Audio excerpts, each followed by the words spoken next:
Live from the Liffey Pub, right across from the XL Energy Center, where soon there will be Wild playoff games. I'm Jim Souhan. This is Souhan Unfiltered.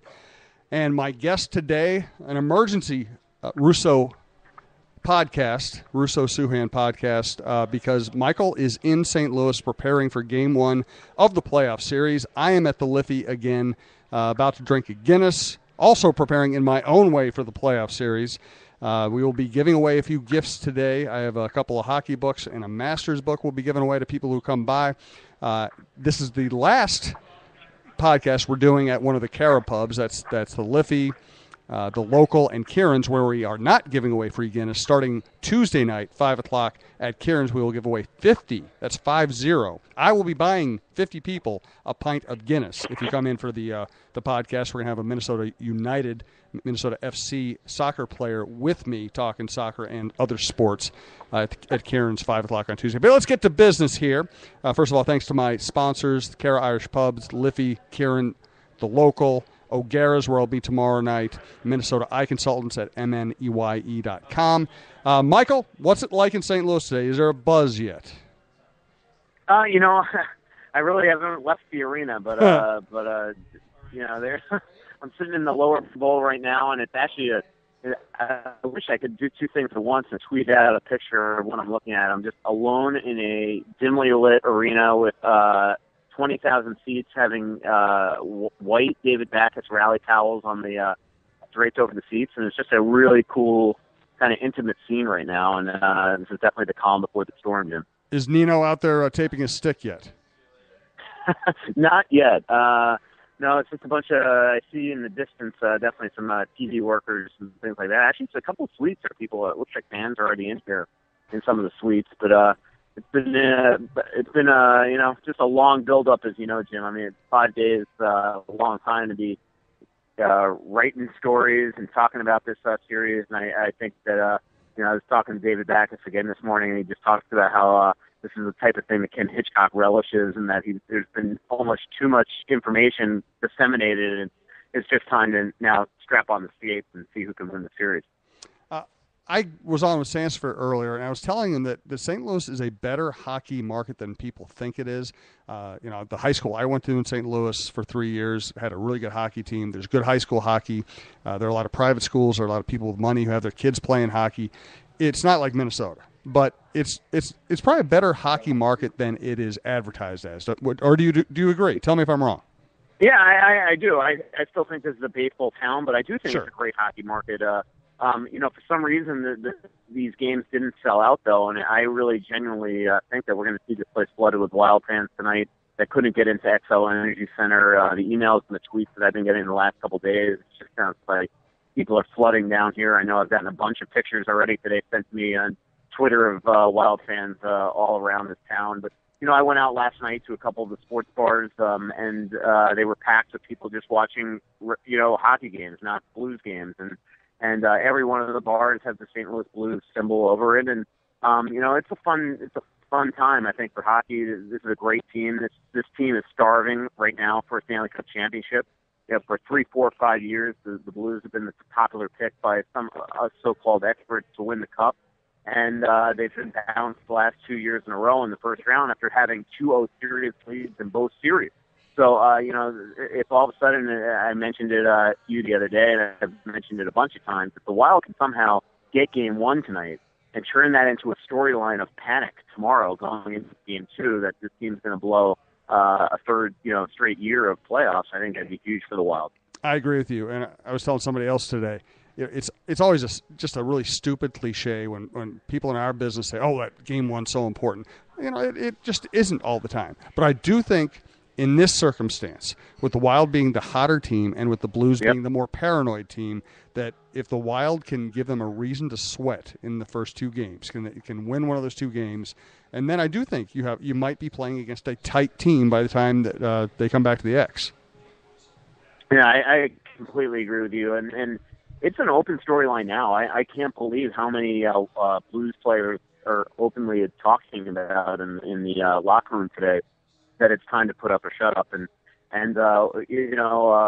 we'll see if it happens. I mean, the other side of that is I think this team is going to come out on fire tonight. I think the Wild need to make sure that they play with that too. If the Wild are going to sit back on their heels early on in this game and try to weather the storm, I don't think that's a smart game plan at all.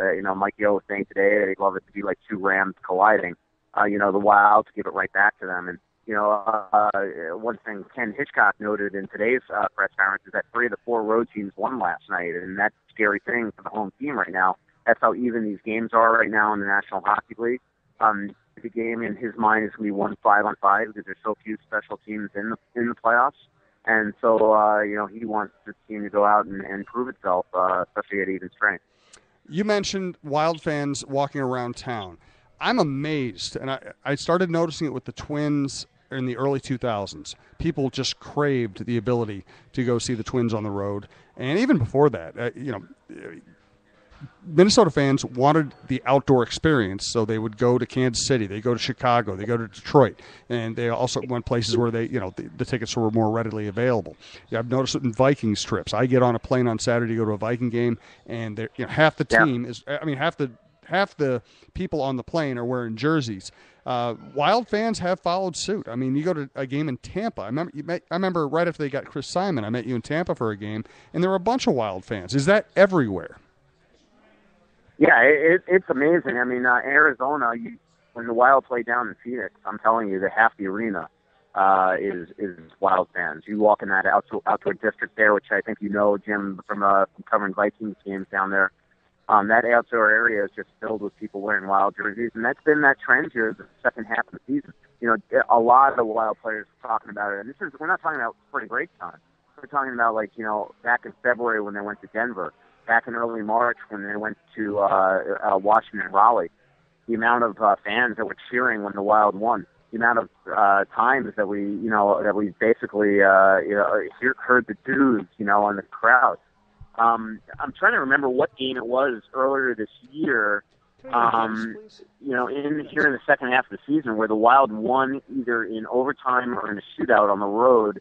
And I was filing at the gun, and I suddenly had to look up and make sure that I was right, that they actually won the game, because I was so worried that I actually got it wrong. It was so loud in the arena because the Wild won on the road, and that's the cool thing about Wild fans right now, and why they're so excited, and why it's important for the team to really take advantage of that. The really sucky part of this whole playoff series is the fact that I genuinely believe both the Wild and the Blues are Stanley Cup contenders, and one of them will not even get past the first round. And that's a scary proposition when you go into here. But, the Wild fans are just craving right now to just cheer this team on throughout an entire playoff run. And that's why, you do hope for their sake that a couple of weeks from now we're not ready to postmortem. One more fan question. We'll get to more pure hockey.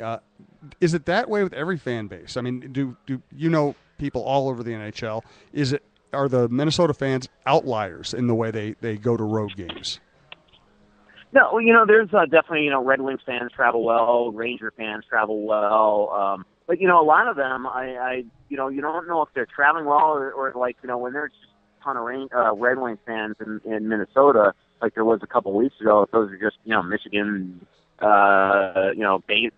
people that were born in Michigan and that now live in the Twin Cities, and just all excited that their team is finally there because it only happened one time a season. Like you mentioned with fans coming on jerseys on Viking trips and Gopher trips and things like that. I mean, these fans that are coming down to these games are from Minnesota, are traveling, and so I do think that it's a unique thing to Minnesota. I think they, when that schedule comes out, I can't even tell you how many times when that schedule comes out in June, the amount of emails I get from fans telling me, what would be the best, weekend trip for us to take? Should we go to Montreal or Toronto? Should we go to Florida and Tampa? I think it's an exciting thing for fans to get out and see the team on the road, and fans have got to do that in the second half of the season and guaranteed genuinely enjoy themselves because the team is wiped out on the road in the second half. What's the best fan base in the NHL? It's hard to say. I mean, you go to a home game in Montreal, and it's like no other experience you've ever been to.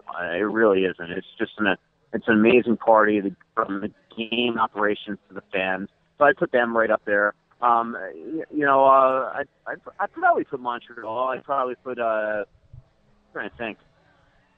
Montreal's probably, to me, number one right now. And Minnesota is definitely a close second. I would say that Winnipeg right now, the rabid fan base and the excitement right now going into the postseason is right up there as well. But, it's hard to say what the best fan base is. But in terms of an in-game experience, I would recommend any Wild fans to go to Montreal. Just between the city, the arena, the history, the game ops, and the fans, it's an amazing experience. You can access SouhanUnfiltered.com, all my podcasts, and all of my joint podcasts with Michael Russo via iHeartRadio, via free subscription through iTunes, or just going to the website, SouhanUnfiltered.com. Again, I am live at the Liffey. I'm having a Guinness. We are here once a week talking hockey. This is kind of the home base for the Russo-Souhan version of the show. Tomorrow night at 6 o'clock at O'Gara's, I'll be with Jerry Zgoda, who covered the North Stars when I first came to the paper, Michael, in 1990. Thank you for the Guinness. I appreciate it. Jerry Zgoda was one of our hockey writers. He was covering the North Stars, and he's also covering the Wolves, so we'll talk about a lot of that stuff. And starting next week, Tuesday night, 5 o'clock, we'll start giving away lots of Guinnesses. You wrote a long, very detailed piece about Devin Dubnyk this morning. Why don't you just tell me about it and what you found to be the most interesting aspects of it? Just a great family. His dad worked for IBM when he was a kid, and he's the youngest of three kids. His oldest sister does PR at a airport in Vancouver Island. His middle brother, who is 6'10", named Dave, works for the car dealership that Devin owns with his parents, Barb and Barry, in Lethbridge, Alberta, and he's 6'10". And then there's Devin, and so his dad originally worked for IBM and traveled around. His sister told me that she was in 9 schools by the time she was 12 years old. And same thing, before Devin was 10, he lived in about 7 different cities. And so, they have this incredible bond as a family because they've moved so many times, and because they didn't know each other, they just had themselves. But it was interesting just talking to his sister on the fact that Devin was of the 3, it was the least traumatic because he was definitely the youngest and would sit there and just easily make friends while they always were just miserable going to all these cities. And so, kind of when you see Devin today, it kind of explains how he was able to thrive past the nightmare that was last year where he was traded twice and ended up in the minors, and how, again, he could sign a 1-year deal this year, get traded to Minnesota, and immediately be embraced by his teammates. You could just tell how good of a guy he is. Very smart, loves talking, talks on game days, just changed the entire culture in the Wild locker room. Now Backstrom and Kemper talk on game days. Plays soccer with the guys before the game. And it's just one of those, to me, it's been the feel-good story of the season. There's some definitely colorful anecdotes in there about the WWF events that he would stage in his backyard with all his buddies, and talked to his dad about how he's how he became a goalie at 9 years old, how he basically was going to play every other game, but he's so good at his first one. And the second goal, he was so bad in the second game that his dad's competitive juices at 9 years old. With his son at 9, his dad's competitive juices basically said, you know what, you're going to play the rest of the year. And he played 1 game all year as a skater that season. And the one other thing that I did not put in the story is I talked to the mom and dad about just really how much of a nightmare it was for last year. And it's kind of stuff I'll probably save for later in the playoffs if this team goes on a run. And how just really they got him through it, how they kept him, really keeping his head up and things like that. And also they talked a lot about how there's no doubt in their mind that their son is going to want to resign in Minnesota and stay in Minnesota. And his mom openly says that, it's a different thing when you play for the Edmonton Oilers or the Minnesota Wild. It's tough when you're a goalie and you have no clue what your defense is going to do on a nightly basis. It just messes with your head. And his mom says that, Devin talks all the time about how just so much more at ease he is playing in this structure. I still think Chuck should have taken my advice and not traded for a goalie in January, don't you? Yeah. I was funny, proving what's really funny about that? So the other day, I don't know what story I put, but I put about expert, quote unquote experts saying, the local experts saying don't trade for a goalie. And I got all these tweets saying, "Oh, that was a great shot you took at Souhan," and I'm like, I forgot Souhan even wrote this. I was referring to myself. I wrote my entire Sunday column the week before the trade. Like, don't even do it. Just go for McDavid. Go for what purpose is that at this point? This team is in such disarray. How is one goalie going to change everything? And man, were we all wrong. I mean, yeah. it really, they just needed somebody new in net. It was that simple. They had no trust in what was behind them. And the second they got somebody new in there, everything changed. Well, it's funny, too, because I remember the day I wrote that. You and I were talking about it, and we were in agreement, and another local hockey legend came by and agreed with us. I don't think he would ever admit that, though. We're admitting it. We admit when we're wrong. Yeah, exactly. Exactly. And the other thing is that, it's funny because sometimes I'm not even sure people consume our product without even knowing our exact job descriptions. My job is to, in real time, state my opinions, knowing that I very well could be wrong on any of them, just like the general managers who put their necks on the line every time they make a move. No, I mean, that's the thing. I mean, our job is also, to sit there and objectively talk about the team. I mean, it's funny. Ken Hitchcock came up to me this morning. He goes, my God, Russo, you must be persona non grata around the Wild right now. I'm like, what are you talking about? He goes, you picked up. Is it best to win this series? I'm like, first of all, that says everything about Hitch that he even knew. Yep. I mean, half the Wild fans have tweeted me today, like, when are you making your series predictions? Like, the fact that Hitch somehow found my buried season predictions in Wednesday's paper, I think, says everything about him as a coach, how just detail-oriented he is. But yeah, I mean, our job is and sometimes we're going to be wrong, and maybe I'll be wrong about the prediction, but that's our job is sometimes to analyze the situation. And I don't think at that time that was an off-base column. I mean, who could have ever thought? I mean, the amount of stars that aligned to them back then for this to turn into this way. I mean, they were so close to trading for Jonas Enroth. Wild fans would probably freak out if they actually knew. And I mean, it's just, you ask Chuck Fletcher, Mike Yeo. I mean, I'll tell you something. I mean, since we're just talking you and I right now on the phone, and nobody's listening.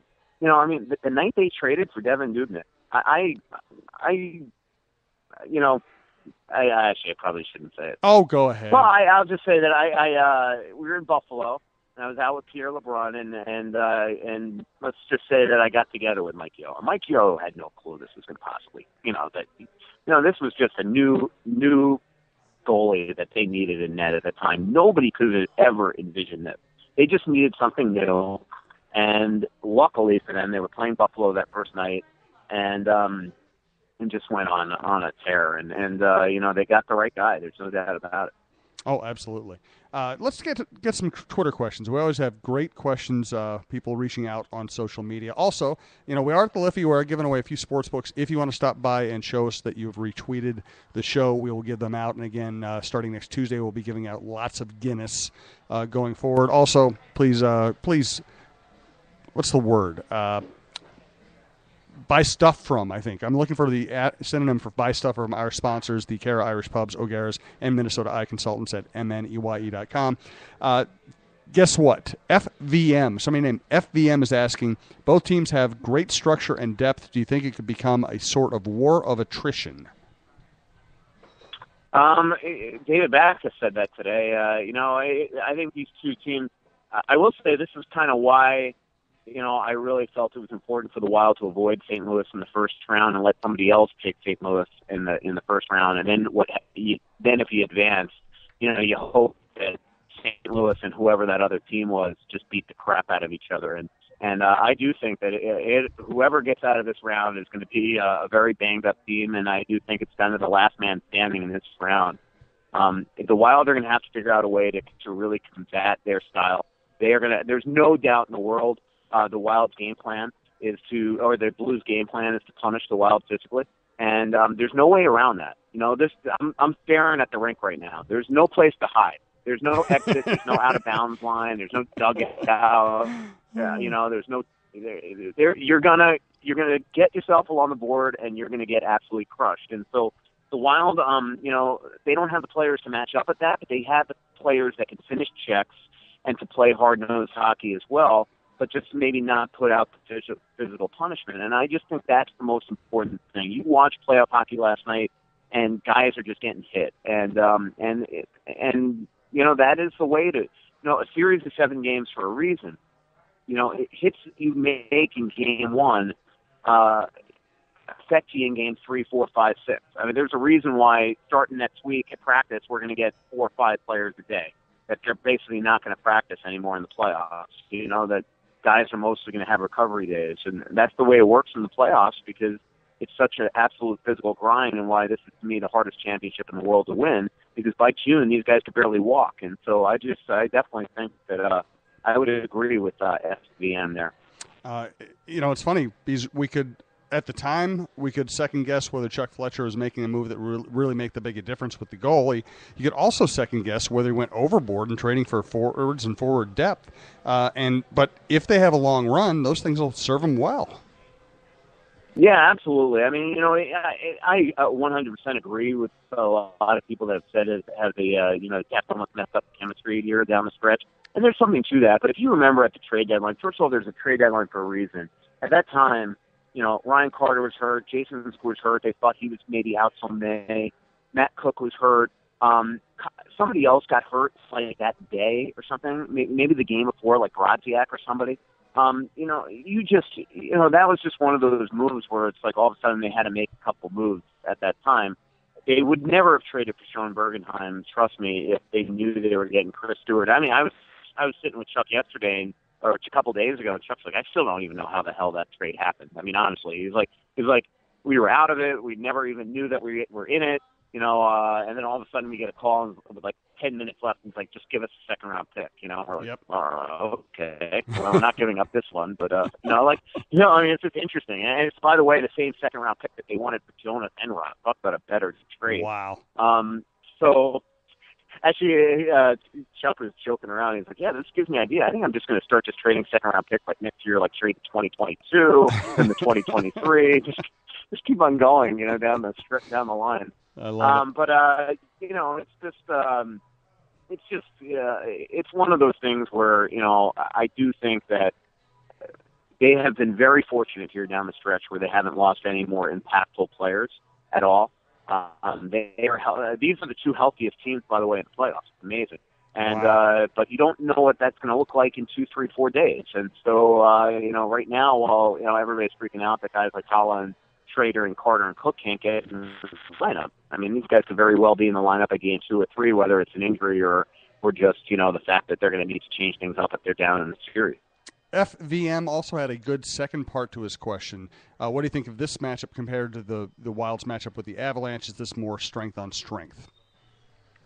Yeah, the only difference is that the Avalanche was so bad defensively were also a skating team. They also played a very weird system in their own zone. They were basically man-on-man, which nobody does in the NHL, and there's a reason why they changed that this year because it was ridiculous.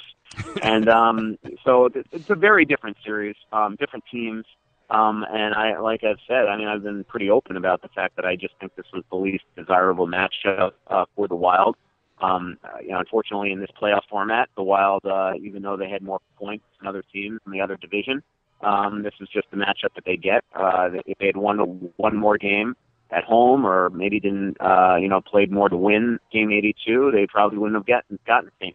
Louis. But this is what they've put themselves in a position to play, and they're going to have to deal with it. From Chuck Anderson-Weir, question for Michael: how does the Wild come out in Game 1? Aggressive puck possession, or sit back and wait for Blues mistakes? Yeah, I think Chuck, if they do that, I just think that would be a mistake. I mean, I think they got to come out and be aggressive. I think they want to, you know, I think they've just got to get on their toes and go and really just try to put St. Louis on its heels, because I just don't like the whole, just weather the first 10-minute storm and hope Zubnik stands on his head type thing. I don't think that's a good game plan to have, and I know that's not the game plan of the Wild. I'm not saying that might not be what happens, because look, you're playing a very, very good opponent, and they might just do a great job of hitting the Wild. And that's why the Wild have to execute getting out of their zone really well, not only tonight but in their series.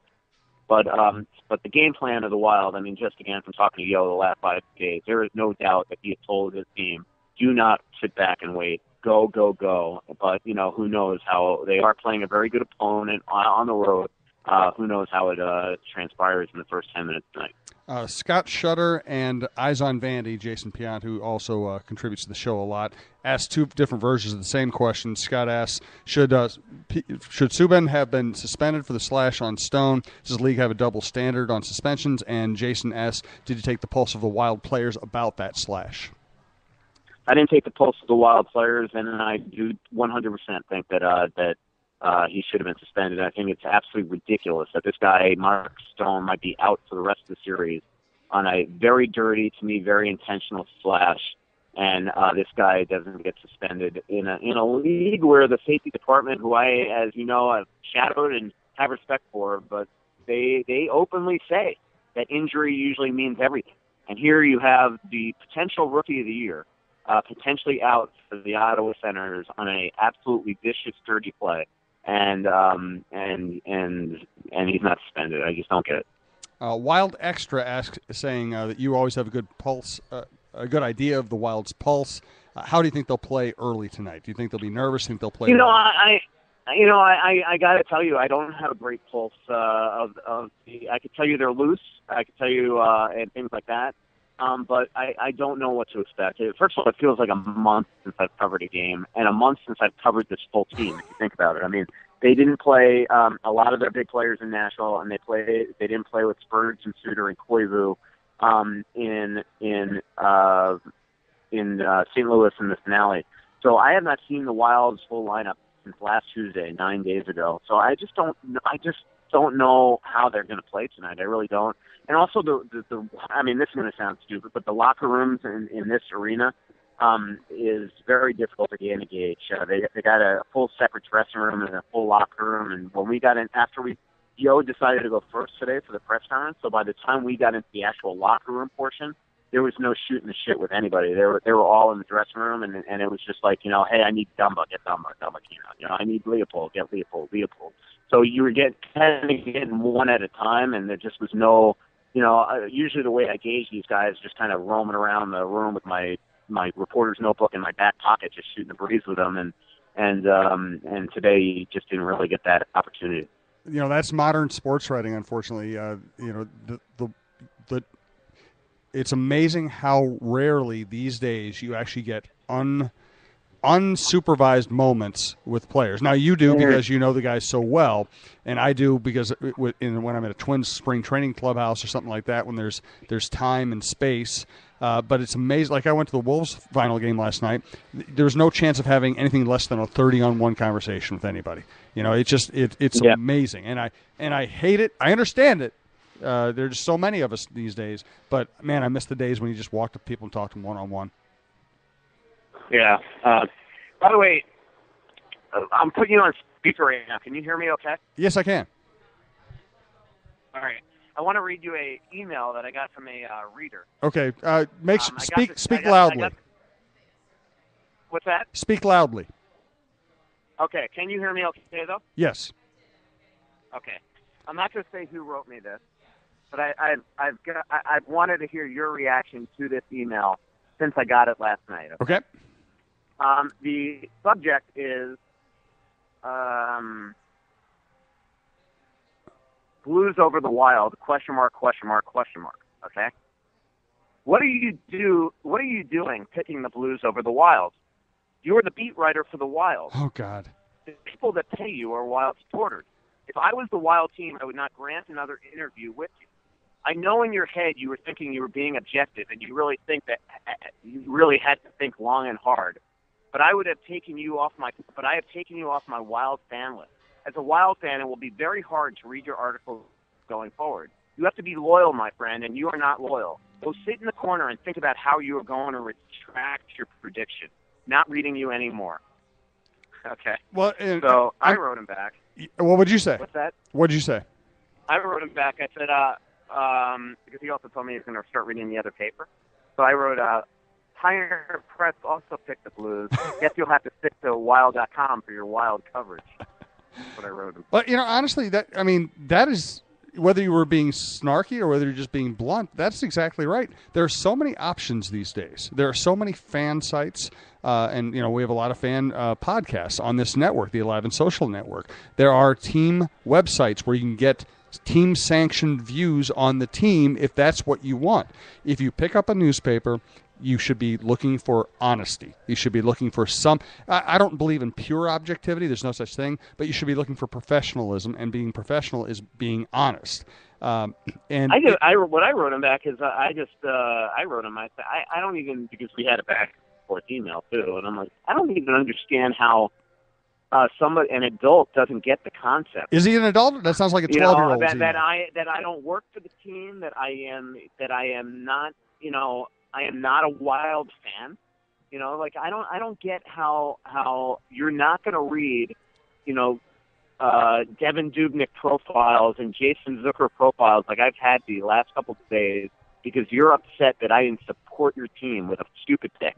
Let them prove me wrong. That'd be fine. I'm more than willing to work the next 2 months. I didn't pick them because I hate the Wild. I didn't pick against them because I think they're an awful hockey team. I just think this is a very, very tough series, and unfortunately, they're playing a team that I just think is. When I look and analyze a series, I think after 7 games, I just think it's very hard for the Wild to win this series. If they win it, though, I think this team's going to go on a run. I've been very honest about that. That was what made me agonize over this pick. You could ask Chip. Chip was there when I was doing the picks the other day. I hit backspace 160 times.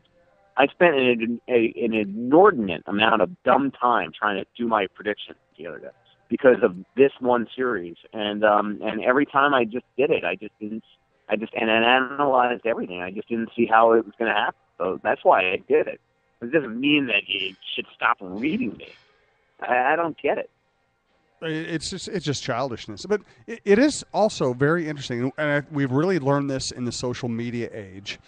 That I think.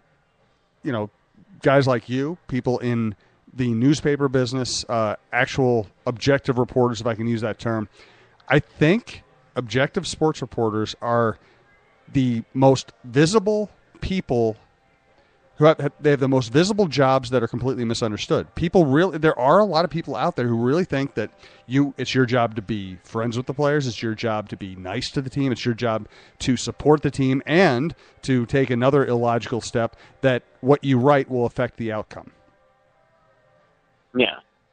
It's a little sad. I don't get how, I don't know. I don't know. That email last night, it was just one of those things. The good thing is it didn't bother you. Yeah, I know. I just couldn't believe it. I mean, it was just like, But I get those all the time, again, Michael. I get those emails all the time. How can you pick the other team? How can you say something bad about them instead of sports team? How can you say something nice about them? I got a lot of tweets, upset with my pick, but they weren't like, it wasn't like that. It was more, most of the tweets like that were kind of tongue in cheek. I did get one tweet that was like, how can NHL.com pick us, but we can't get our own beat writer to support us, and I'm like, stuff like that. It's not our job to support the team. We work for the newspaper. We are assigned to not support the team. We're assigned to write objective things. The other thing is there's this silly notion that these teams need our support to perform well. If having a friendly local media affected outcomes, then the New York and Boston teams would not win championships. And guess what? The New York and Boston teams win a lot of championships. Yeah, very, very good point. And that's the whole thing is that, and that's basically what I wrote the guy. I'm like, I just wrote, probably 25,000 words on the Wild this week, and you're not going to read me because I put Blues over Wild in 7 on the bottom of page, 15 2 days. I mean, how stupid are you? That's basically back and forth. Well, this is a podcast. So I never called them stupid, though. You can call them a nasty name. It's a podcast. Call them whatever you want right now. All right. Enough of that one. One more. FEM is on a roll. He asked one other question. He said that recently you were questioning whether Granlund would be a good matchup against the Blues. How do you feel about that now that the series is actually about to start? Actually, you said Granlund? I was talking to Dave Schwartz. Yes, Granlund. I blame him for not hearing you, Jim. I think Dave Schwartz is the guy who wrote you that email. Yeah. Yep. Awkward silence. TV guy just walking in on the podcast. Awkward silence. Okay, Granlund. Yeah, basically, FAM was saying that previously you would express some concern about Granlund's ability to play this kind of a physical series. What do you think? I will say that I will 100% say that when I analyzed this series and I was trying to figure out how the hell the Wild were going to win the series, and one of the big reasons why I went against him is I don't see Granlund functioning in the series. Now, maybe he proves me wrong, but I watched him a lot the other night, and just really wasn't impressed. And you're playing him without they're playing without Pietrangelo, playing with them, without Backus, without Oshie, Shattenkirk, and I don't know. I just think that they are going to go after him like nobody's business this series, and I'll be just interested to see how he's able to handle himself. By the way, Rob Wilkins just tweeted at us that he remembers a few years ago when you didn't even think the Wild was going to make the playoffs, and he still read all your stuff. So I just wanted to give you some positive support here going into what might be a very long playoff for you and a very stressful time. I'm trying to ease your pain, Michael. Question. No, I like Rob Wilkins. He's always nice. Question from Doc, another frequent tweeter with us. Given Wild goalies have been injured twice by the Blues, is it a predicament that Backy is the backup? Yeah, I joked today that hopefully they have him wearing a mask on the bench because they don't want to take a puck in the head. Yeah, I mean, look, let's be honest. If Dubnyk isn't the star of the series at the end of the day, the Wild aren't getting through. I mean, they're going to get their chances, the Blues. So, the goaltending for the Wild is very, very important in the series, and they're gonna crash net. That's the way it is in the playoffs, not just the Blues. But I do think Kemper is here. Kemper will be probably in the lineup for Game 2 as backup. And the hope is that the Wild will never have to see Backstrom, and I'm not taking a shot at Backstrom. I'm saying, if all of a sudden, Yo's in a position where he's got to start pulling goalies to series, that means that things aren't going very well, whether it's injury or just performance. I got a question for you. Any shootings, any riots in St. Louis in the last few hours? Not that I know of. I've been bunkered into this. I did take a walk with Chip Scoggins to go get lunch at one point, but and it was a nice cloudy day out. That was it. But so far, no mayhem that I can report to you. Is it hot? I mean, not that it matters, but I'm just curious. Is it hot outside? Because a St. Louis summer is as hot as I've ever been in my life. No, it's got pretty good cloud cover. It was pretty cool. I'm thinking I might go to the Cardinal game tomorrow. I'm friends with the St. Louis Dispatch baseball writer, so I might try to go sit with him in the press box. Who? Gould? What's that? Which beat writer are you friends with? Derek Gould. Yeah, he's a great guy. Does a great job covering the Cardinals. Oh yeah, he's one of the best baseball writers in the country. He used to be the Blues writer. So I'll probably go there. I don't know. Tomorrow's practice is like 1:00. They practice at different sites. So Chip and I are going to split up. Chip's going to go over to the Blues practice, and I'm gonna probably come down here, and then I don't know what I'm going to do because we're staying at the airport, Jim. So I don't know if I want to go back and forth. So I might stay down here. I had the worst meal I've ever had in 20 years on the road last night, so I don't think I'll be going out to dinner. Where'd you go? At least at the same place. I don't even want to say. Just an awful sports bar to watch hockey. I think I know where it honestly, is. It was like, it was on Washington. It was so bad. It was like, microwave chicken and, honestly, microwave spinach. It was just terrible. I really think that's what you get when you try to eat healthy at a sports bar, I guess. I can tell you I was with Craig Hustins from ESPN.com and Kevin Gord from Fox Sports North. One had a French dip, the other had some pop dish, and they both loved it. And here I am, like, ready to get, like, when you're eating something and you could feel the food poisoning going into your system? That's what my meal was like last night. How many desserts did Gorg have? Michael? Uh-oh. Yep. Did we lose you? I said, how many desserts did Gorg eat? I don't think he freaked out because his Diet Coke it tasted like a regular Coke, so he was pretty much flustered from the moment we walked into the place. Yeah, well, with Gorg, it's Princess and the Pea everywhere he goes. I mean, he's got to walk on rose petals, All right.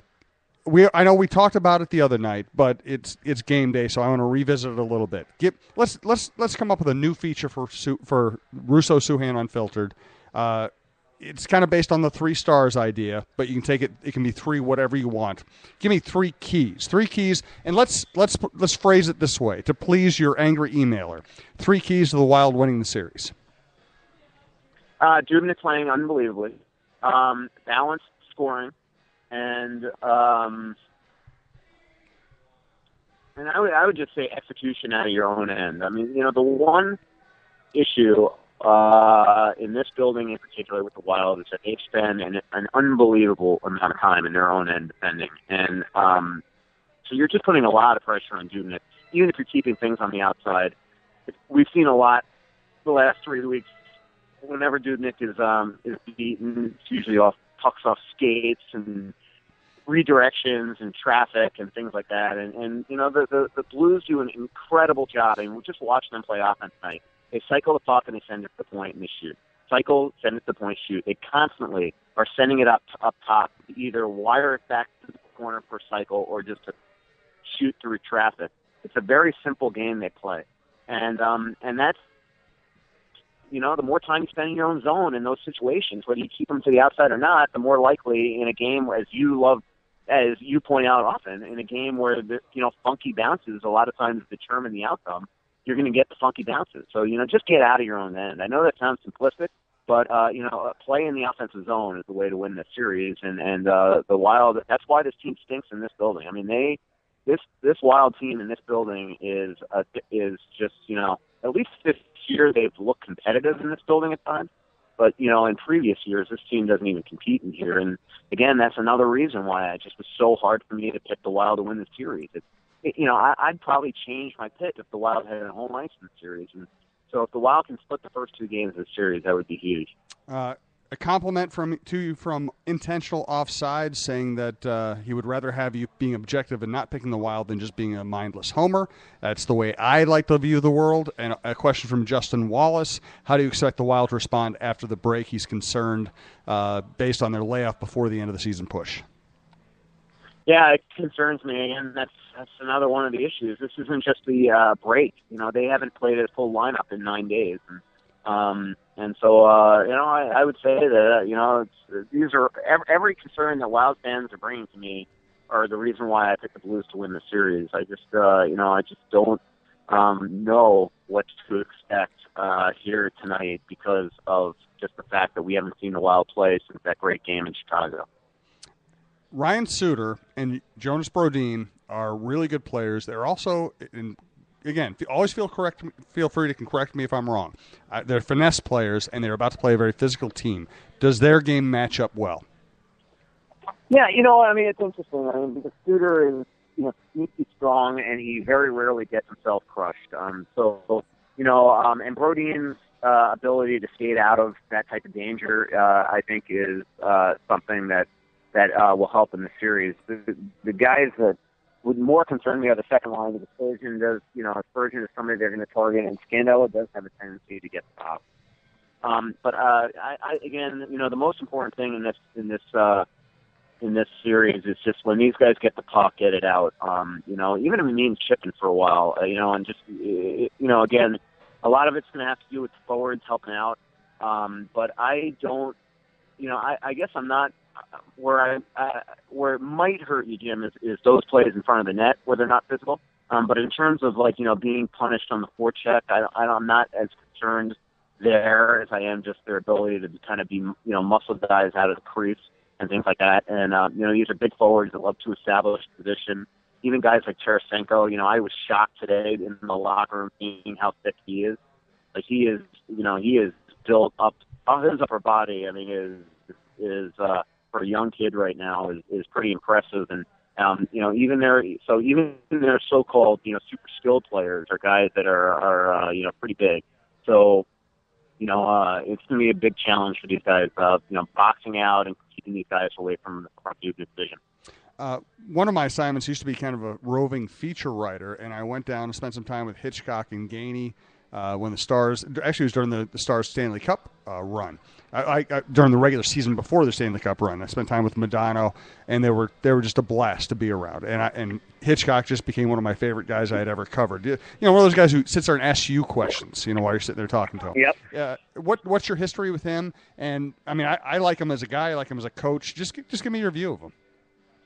Yeah, I mean, I think it's much to the amusement of Wild people, management and coaches. They make fun of me all the time about my relationship with Hitch because I think a lot of people know that he and I are pretty tight. He's a Paul Allen line. Hitch and I talk and text more than people know, and he's probably the coach that I'm probably tightest with right now in the NHL. I've just known him for 20 years. I never covered him. But for your reason, I mean, he always reminded me of a baseball guy. You go into a manager's clubhouse and he puts his feet up on his desk and you just shoot the breeze with him for an hour. And that's the way Hitch is. He gives you real thought out, great answers, and he's a bit of a bullshit artist, and I'm sure he's very grating on some of his players at times. Even Jordan Leopold today joked. He goes, "I was under Hitch's spell." That's the way Hitch is. But from a media standpoint, there's nothing cliche about him. He doesn't just give you 2-word answers. He'd probably be very difficult to cover because every quote of his is probably, you ask him a question, he'll talk for 5 minutes, and so he'd probably be very difficult to quote and things like that. But I like him. Like I said, I've gotten to know him over the years just because he's been on so many teams. And the longevity of probably both of us in this league. He started coaching in the early 90s, and I started covering the league in the mid 90s. And so, just getting to know him. We have also very, very good mutual friends. I have a couple of really close friends in the league that are some of his best friends. And so, I've kind of gotten to know him away from the hockey season as well. I've also come to like and respect Mike Yeo a lot. I wasn't sure he was the right guy for the job, and there have been times where I wondered whether he still was the right guy for the job, but I just admire the way he's handled those situations.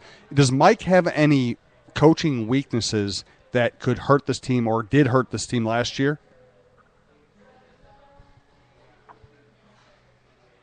Michael? You thinking, or did I lose you? Yeah, I did lose you for a little bit. Just tell me, is Mike Yeo ready to be a good playoff coach? Is he a good playoff coach? Was he a good playoff coach? Give me your assessment there. Yeah, I mean, it's interesting. I mean, Hitch, I think, has coached probably 145, 150 playoff games, and Mike's obviously this is his third postseason. But Mike Yeo has a long history of playoff coaching. I mean, he coached the Arrows to the Calder Cup Finals the year before he came to Minnesota. He obviously was on the Penguins bench, during the year that they won the Stanley Cup and the year before that. So this is a guy that I think is just getting better as a coach. The one area where a lot of people wondered if he could coach was on the road because his team had been so inconsistent on the road, whether he couldn't get away from matchups or what. But you look at the way that they have done on the road here in the last, long time now. I think it says a lot about the way that Mike is improving. So I just think it's, it'll be interesting. I think just like, the Charlie Coyles and, Niederreiters and the Kyle Granlunds and all those guys are, having last year's experience can only help them in this year's playoff. I think it's the same thing with Mike Yeo. You see the respect level that a lot of coaches have for him, the Joel Quennells and the Dave Tippett's and the Balsamos and things like that. And I just think that, with everything, he's a better coach now than he was 2-3 years ago, and he'll be a better coach in 3 years than he was now. That's the way it works. Yeah, I actually think this is... Especially when you're still the youngest coach in the NHL, I mean, it's, right. You just think of how much experience this guy has got in the last couple of years, and I just think he's getting better. I think it's very well known, the respect level that I have for Mike. I really think that he's a great coach. I know that things drive fans crazy. There's a way that he, gives veterans more rope than he gives kids, and obviously the power play struggles have been, long followed him around and things like that. But trust me, when you're around him, the communication that he has with these players, and when I sit there and do talk privately with a lot of these players, I know that the amount of respect that they have for him. Let's be honest, if Nico Koivu and Zach Parise and Ryan Suter didn't buy into this guy, he would not have been back this year.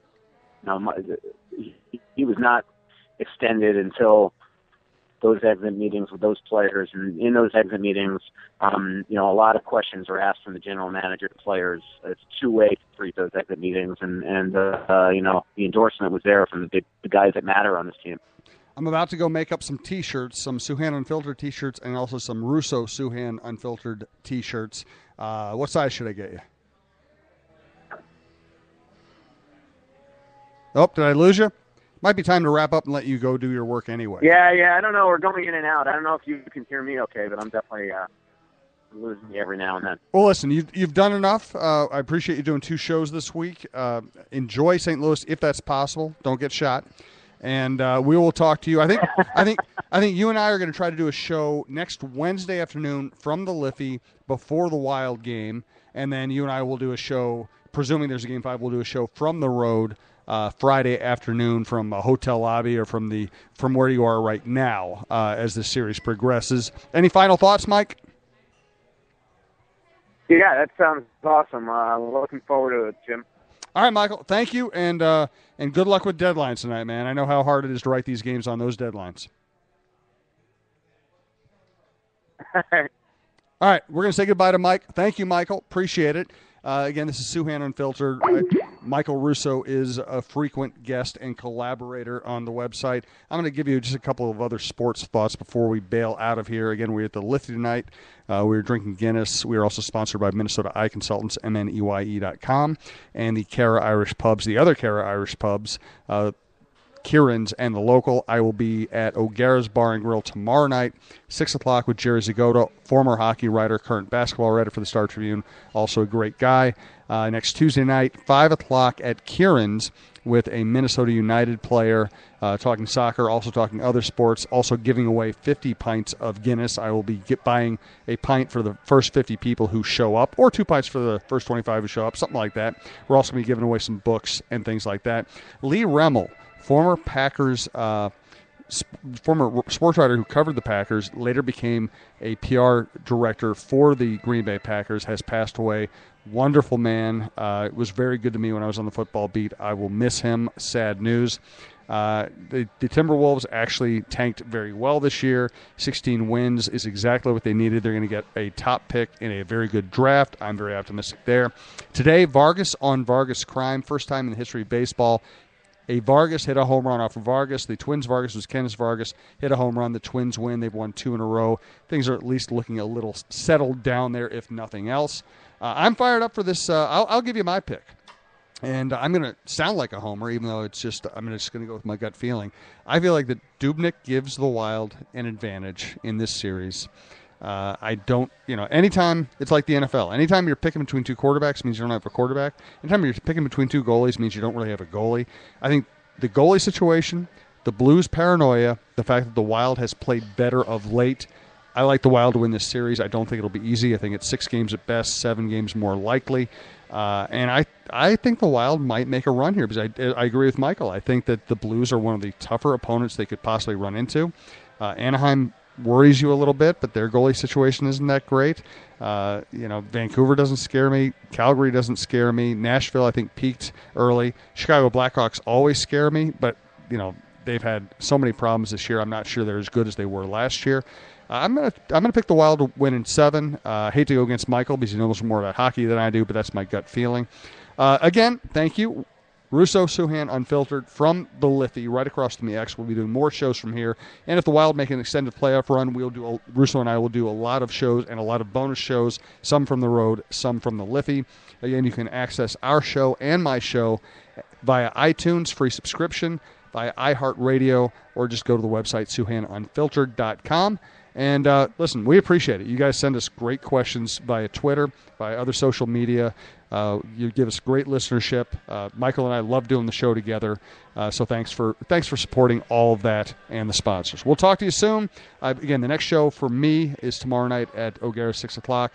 Next show for Michael and I will probably be at the Liffey late afternoon next Wednesday. And again, that's one of those opportunities to get a free Guinness from me. For Michael Russo, I'm Jim Souhan. Talk to you soon.